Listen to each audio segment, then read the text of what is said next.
Aujourd'hui, nous parlons de la vie personnelle, donc la communion personnelle avec Dieu dans la prière. Ça, c'est un aspect que tout le monde attend, tout le monde connaît parler particulièrement. Mais le grand problème est que qui met ça en pratique?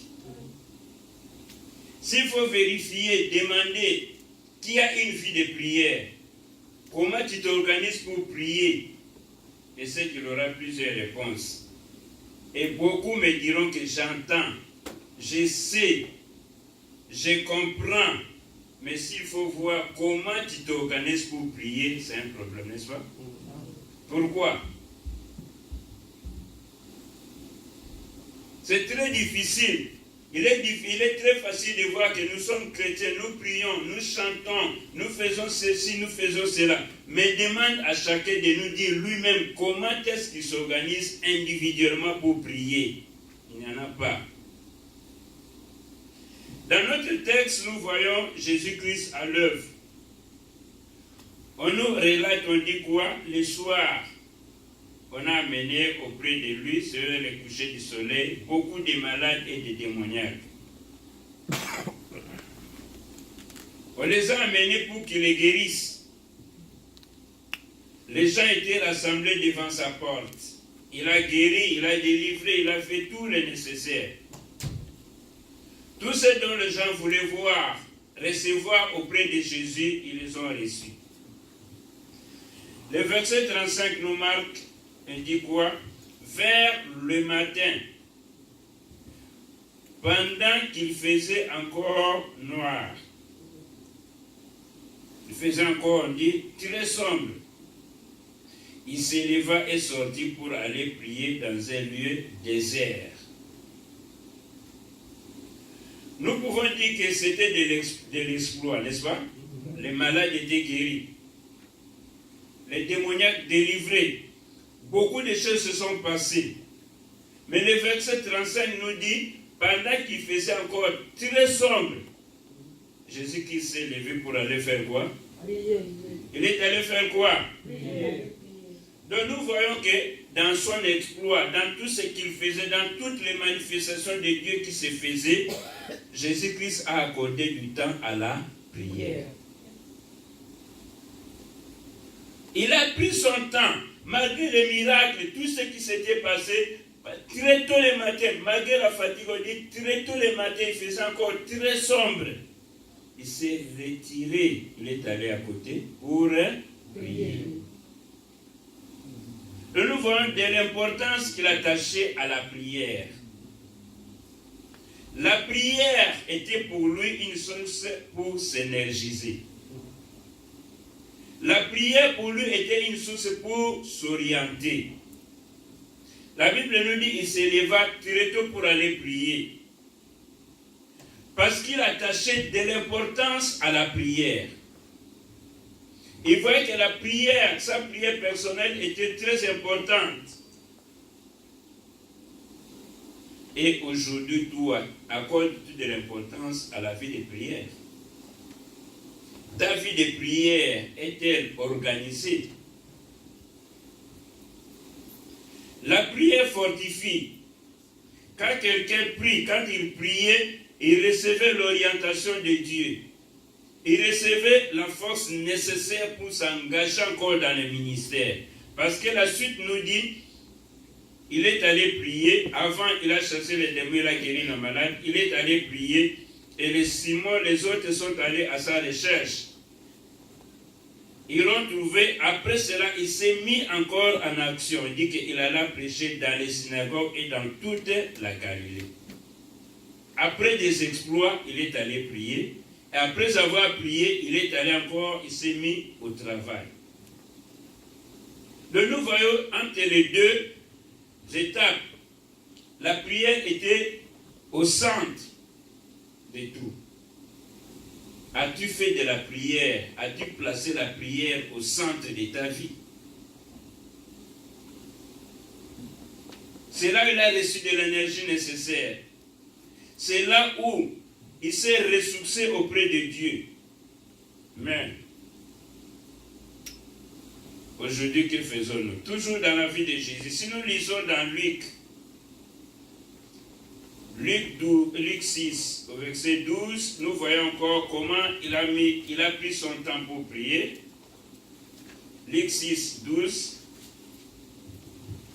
La Bible nous dit, en ce temps-là, Jésus s'est rendu sur la montagne pour prier et il y passa toute la nuit à prier Dieu. Luc 6, verset 12. Ici aussi, c'était après la guérison d'une personne qui avait la main sèche dans la synagogue. Et il est allé prier. La Bible nous dit il alla prier Dieu. Et il a passé combien de temps à prier?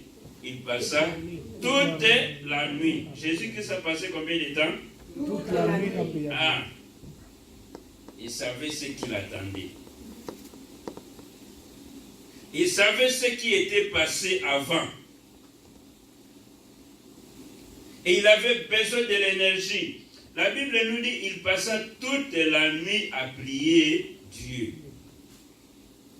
C'est facile, n'est-ce pas? Et si on te dit, toi seul, on t'isole, passe toute la nuit à prier Dieu, tu dois te plaindre, n'est-ce pas? Ah, toute la nuit. Lui, il a pris tout son temps. Et la Bible dit, quand il a prié, et lorsque le matin était venu, il a appelé ses disciples. Parmi les disciples, il a choisi 12 qu'on a appelés les apôtres. Vous voyez ce qu'il attendait? Il fallait choisir 12 personnes qu'on doit appeler apôtres. Et les apôtres étaient parmi les disciples, un grand groupe de gens. Il fallait faire le triage, mettre 12 à côté qui sont les apôtres.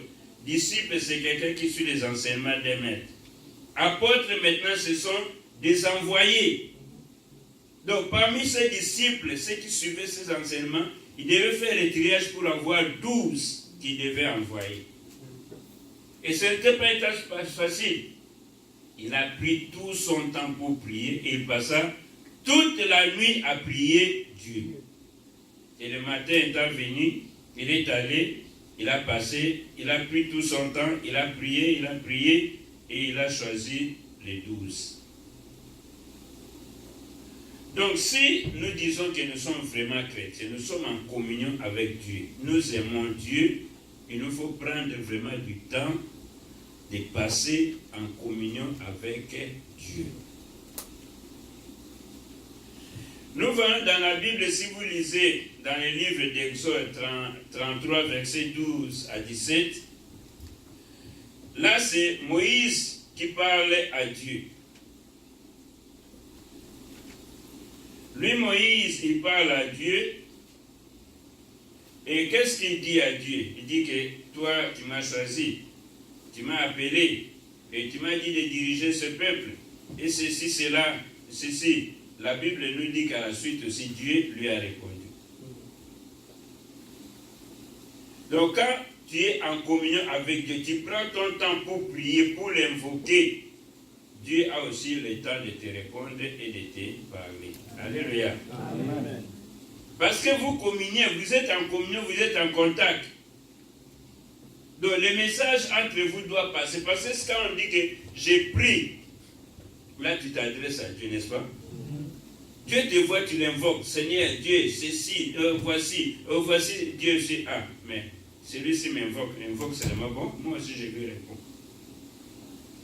Dieu peut te parler directement par une voix audible, Dieu peut te parler par une vision, il peut te révéler d'une manière ou d'une autre certaines choses. Et c'est l'exercice que Moïse faisait souvent quand il parlait avec Dieu. Il était en contact avec Dieu et lorsqu'il priait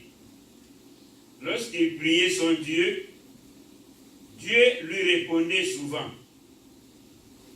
Il est allé quelque part, il dit, mais Seigneur, là où nous sommes, la situation dans laquelle je me retrouve, tu m'as choisi, tu m'as appelé, qu'est-ce que je dois faire avec ces gens-ci? Le verset 13, il dit, maintenant j'ai trouvé grâce à tes yeux, fais-moi connaître tes voies. Alors, je te connaîtrai et je trouverai encore grâce à tes yeux. considère que cette nation est ton peuple. Dans sa prière personnelle avec Dieu, et Dieu de son côté, il dit quoi? Je marcherai moi-même avec toi et je te donnerai du repos. Donc la prière, ce n'est pas seulement parler avec Dieu. Dieu aussi répond, n'est-ce pas? Il écoute. Seigneur, voici la situation, voici ceci. Ah, Dieu dit, bon, moi-même je suis là. Je t'écoute et je vais te donner du repos. Donc parler, prier, c'est parler avec Dieu, c'est communier avec Dieu, c'est causer avec Dieu. Et la suite nous dit quoi? Il dit, Seigneur, si tu ne marches pas toi-même avec nous, ne nous fais pas partir d'ici. Et nous voyons la suite. Dieu aussi lui a répondu. Dieu lui a montré la voie. Il lui a dit, lève-toi et va avec le Père. Alors c'est ce contact-là avec Dieu, cette communion avec Dieu, l'intimité avec Dieu, un moment particulier mis à part pour Dieu, c'est ce que nous appelons la prière. Celui qui invoque Dieu, Dieu l'exauce et Dieu lui parle. Nous voyons toujours dans la Bible l'exemple d'un homme. Nous pouvons lire dans Daniel 6, verset 10. C'est Daniel, lui, il avait un programme de communion avec Dieu bien organisé, bien orienté. Il aimait Dieu, il l'invoquait et il avait établi un programme. Il dit que moi, avec mon Dieu, dans notre communion, voici comment je vais m'organiser. La Bible nous dit dans ce passage de Luc, dans Daniel 6, 10, que Daniel se mettait à prier Dieu. Il se mettait à prier Dieu. Et lorsqu'il priait son Dieu, il avait un programme préétabli. Lorsque Daniel sut que les décrets étaient écrits, il se retira dans sa maison où les fenêtres de la chambre supérieure étaient ouvertes dans la direction de Jérusalem, et 3 fois par jour, il se mettait à genoux, il priait et il louait son Dieu comme il le faisait auparavant. Alléluia. Il faisait ça combien de fois par jour? 3 fois. Ah. Donc un programme précis. Auparavant, il le faisait. Lorsque les a aussi interdit de prier, d'invoquer pas n'importe quel Dieu, il le faisait toujours. 3 fois par jour. Et la Bible nous dit qu'il priait à l'époque en direction de Jérusalem, qui était considérée la ville comme la ville sainte, la ville du grand roi. Là où il y avait les temples. Il regardait là-bas, il mettait sa face là-bas et il priait 3 fois par jour. Aujourd'hui, nous regardons vers quelle direction? Quand nous prions, nous regardons vers quelle direction? On n'a pas ça, on n'a plus de direction. Depuis où Jésus-Christ s'est écrié que tout est accompli, Père, je remets mon esprit, les rideaux du temple étaient déchirés à des brrr. Les choses ont changé, n'est-ce pas? Amen. Nous regardons quelle direction? Regarde au nord, regarde au sud, à l'est, à l'ouest. Dieu va t'exaucer. On n'a pas une direction de nous. Alors Daniel s'est organisé, bien organisé, et il priait. Il ne s'arrêtait pas à prier seulement, il louait aussi Dieu. Vous priez, n'est-ce pas? Il y a des gens qui font des prières mécaniques. Seigneur, Seigneur, Seigneur, Seigneur, fais ça. Daniel, il priait et il louait Dieu. Alors, c'est Daniel qui priait, qui louait Dieu. Il s'était organisé de le faire 3 fois par jour. Toi, tu fais combien de fois par jour? Dis-moi, combien de fois par jour? Mais la Bible nous dit prier sans cesse, n'est-ce pas? Amen. Comme la Bible nous dit prier sans cesse, quand je marche, je dis Seigneur, je te loue. Oh Seigneur, j'ai fait ça. Oh Seigneur, tu me voici. Oh Seigneur. Mais lorsqu'on parle de 3 fois par jour, c'est un moment particulier qu'il mettait à part pour sa communion personnelle avec son Dieu. Vous comprenez? C'est ce programme qui dit que moi, aujourd'hui, je pars au travail à 6 heures. Je travaille, je rentre à 15 heures. 15 heures, je me repose un peu. Après, je vais manger. Et après, vers telle heure, je vais me mettre à prier. Et tu dois t'organiser par semaine. Disons que par semaine, cette semaine, je travaille le soir. Donc, le matin, de telle heure à telle heure, je dois prier. N'est-ce pas? Essaye de maintenir ça. Ça reste là. Au moment où je parle, commence à établir un programme. Maintenant, n'attends pas. N'attends pas demain, n'est-ce pas? Daniel priait 3 fois par jour. Toi-même, organise-toi avec mon programme. De telle heure à telle heure, je dois me mettre à genoux à prier. Et je ne dois pas m'arrêter seulement à prier, mais aussi à louer Dieu. C'est ce qui est compliqué aujourd'hui. Tu dois t'organiser ton culte personnel toi-même. Il y a des gens qui ne prient pas. Ils peuvent prier peut-être avant de manger, n'est-ce pas? Et ce n'est pas seulement pour manger n'importe quoi, c'est seulement quand il est devant son plat préféré. La vie de prière n'existe pas. Il dit, oh, ça c'est la nourriture, oh, ma nourriture que j'aime là, il pourra élever la voix. Mais si ce n'est pas son plat préféré, il met la main et commence à avaler directement. Il ne prie pas. Tu dois organiser ton culte personnel. Il y a des gens qui prient.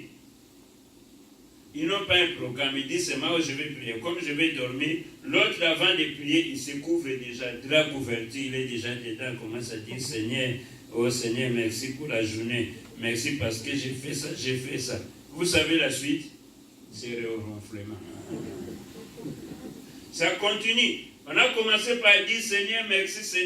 Ça continue avec des ronflements. Jusqu'au matin, il dit, ah, j'ai commencé à prier. Oui, j'ai commencé. Pourquoi? Parce qu'il n'attache pas de l'importance à la vie de prière personnelle. C'est ça le grand problème. Une personne qui attache de l'importance à la vie de prière, malgré sa fatigue, dit que ah, si je me mets à genoux, je vais dormir. Si j'essaie de m'allonger, je vais dormir. Bon, que faire? Commence à prier debout. Seigneur, je te loue pour la journée. Seigneur, je remets tout entre tes mains. Je te loue ceci. Je fais ça. Même debout en marchant. Si tu attaches de l'importance à quelque chose, coûte que coûte, tu dois parvenir, n'est-ce pas? Amen. Mais vous ne parvenez pas parce que vous n'attachez pas de l'importance à la vie de prière. C'est ça le grand problème. C'est-à-dire, à partir de maintenant, tu as programmé combien de fois? Aujourd'hui, les gens n'attachent plus l'importance à la vie de prière. Les gens ont tout le temps de parler de la politique. N'est-ce pas ça? Oh, la politique, c'est surtout chez nous, ce qui se passe chez nous. L'autre a remporté, l'autre a volé les élections, l'autre a fait ceci. Oh, le gouvernement des FC, ceci, c'est de la mouka ou de quoi? Nous prenons combien de temps? Beaucoup, n'est-ce pas? On a tout le temps de suivre des films. On marche avec des films dans les petits téléphones même. Oh, tout ça, vous avez enregistré. On va entrer dans YouTube. Ça ne suffit pas. Entre dans Facebook, ça ne tient pas. Entre dans les messengers, ça ne suffit pas. Tu vas encore suivre la télé. Combien de temps? Ça ne suffit pas. Mais demande à cette personne-là, qui sillonne tout, YouTube, Messenger, Facebook, combien de temps tu passes à la prière? N'est-ce pas? On minimise la vie de prière. On n'attache pas de l'importance, et vous disiez chrétien, on n'attache pas de l'importance à la vie de prière. Si tu t'imagines combien de temps tu te mets devant l'écran de télé, je ne pense pas qu'il y a quelqu'un qui passe moins d'une heure devant l'écran de la télé, n'est-ce pas? C'est facile. Mais une heure en prière, difficile. Oui ou non? J'ai dit vrai ou faux? Vous avez raison. Ah. Devant l'écran de la télé, vous allez suivre tous les films du monde, tout. Mais combien de temps en prière? 1 heure dans la prière? Ça ne se fait pas. Fais-toi un programme de prière à partir de maintenant. Organise-toi. On dit de Daniel, il priait et il louait Dieu. Aujourd'hui, nous avons beaucoup d'étapes de la prière. Quand nous prions, on te dit, mets-toi là, prie toi-même. Quand tu commences à prier, on fait d'abord la louange. Tu peux prier Dieu en le louant, même avec une chanson avant, n'est-ce pas? Il n'est pas écrit, quand tu pries, tu dois le louer aussi par une chanson. Et c'est même l'étape le moyen le plus facile. Chanter, louer, chanter, parler à chaque étape. Si toi tu connais les étapes de la prière, la louange, la confession des péchés, tu dois invoquer le Saint-Esprit venir te remplir, tu dois faire une prière de combat, tu dois faire une prière d'adoration, tu dois faire une prière de demande pour dire que Seigneur, voici la situation, voici ceci, intervient. Et dans toutes ces étapes, vous savez là où les gens sont forts, c'est mal dans la prière des demandes et des plaintes. Seigneur, donne-moi ceci. Seigneur, toi-même, tu vois comment l'autre là me fait. Seigneur, tu vois comment il me regarde avec les yeux, et ceci. Comment, Seigneur? Bon. On passe trop de temps à accuser les autres. On passe trop de temps à demander quelque chose à Dieu. Mais le temps de louer, d'adorer Dieu, il n'y en a pas. Avec ces petits programmes, louange, confession des péchés, adoration, invoquer l'Esprit de Dieu, ceci, cela, tu pourras faire du temps dans la prière. Mais si tu ne maîtrises pas les étapes de la prière, tu ne pourras pas.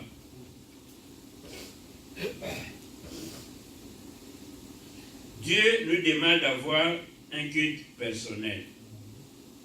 Et quand Jésus-Christ parlait une fois avec les disciples, il les a amenés, c'était presque la période de Pâques, sur une montagne pour prier ensemble. Quand il rentrait vers eux, il les trouvait endormis. C'est dans Matthieu 26, 40 à 41.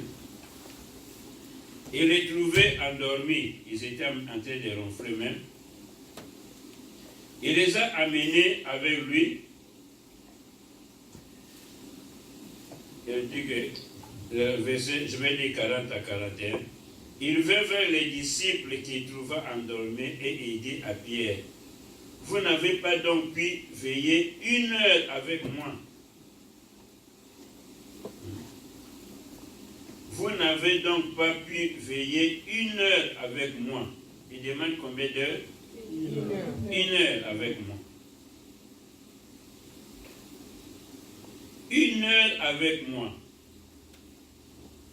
Donc il dit que je vais prier maintenant. Ma prière personnelle, mon moment de prière est arrivé. Commence à louer, à faire la confession des péchés, à invoquer le sang de Jésus dans ta vie, à invoquer le Saint-Esprit, à adorer le Seigneur. À la fin, tu introduis ta demande. Seigneur, voici ça, voici ça, voici ça. Interviens dans ces domaines dans ma vie. Jésus-Christ a dit, vous n'avez pas pu veiller avec moi 1 heure. Si tu t'organises par jour, tu mets 1 heure à côté pour prier Dieu, je crois que ça serait une bonne chose. Ce n'est pas la prière que je prends mon sac, je sors. Seigneur, garde-moi, protège-moi. Seigneur, je veux que tu sois avec moi quand je vais travailler. Non. Ça, c'est un moment particulier. Toi-même, tu fais ton programme. Vous me suivez bien? Que je serai chez moi, je serai à la maison. De telle heure à telle heure, je dois me mettre à prier, à louer Dieu, à l'invoquer. On appelle ça culte personnel. Dit que cette semaine, je vais prier de 5 heures du matin à 6 heures. La semaine prochaine, je vais prier de minuit à 1 heure. La semaine prochaine, comme j'ai tel programme, je vais prier de 19 heures à 20 heures. C'est comme ça.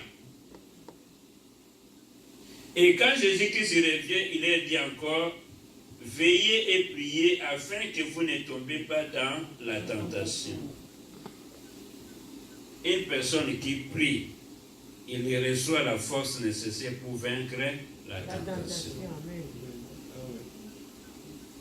Tu comprends? Tu comprends l'importance de la prière dans ta vie? Le diable est tente, il fait tout. Une personne qui prie a la force nécessaire de vaincre la tentation. Et à la fin, à la suite, qu'est-ce qu'il dit? L'esprit est bien disposé, mais la chair est faible. Donc, ton premier ennemi, c'est ta chair. C'est ça, c'est là où la faiblesse siège. Tu auras là à entrer, aller prier et suivre la télé, suivre tel film.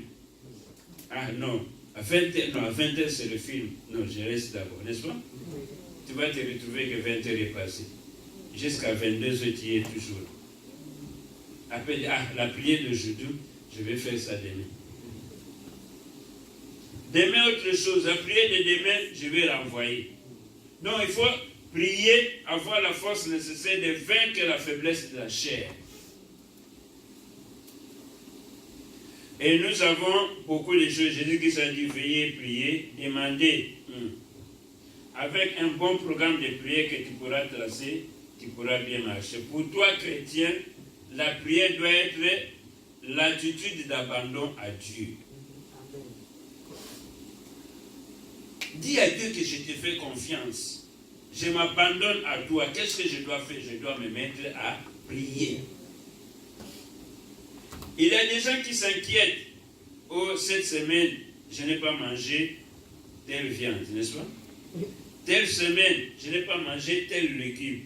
Mais tu ne verras jamais quelqu'un s'inquiéter que cette semaine, je n'ai pas prié. Ça se fait? Maman Ligue, toi.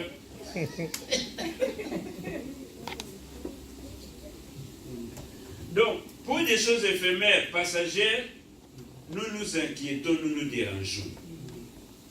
Pour ce qui est très important de communion avec Dieu, non, on ne se dit pas. Quand nous prions, nous nous prédisposons à reconnaître la présence de Dieu à l'œuvre dans notre vie. Donc, pour dire que je compte sur toi, sur ta force. L'homme devient actif et courageux lorsqu'il est en bonne communion avec Dieu.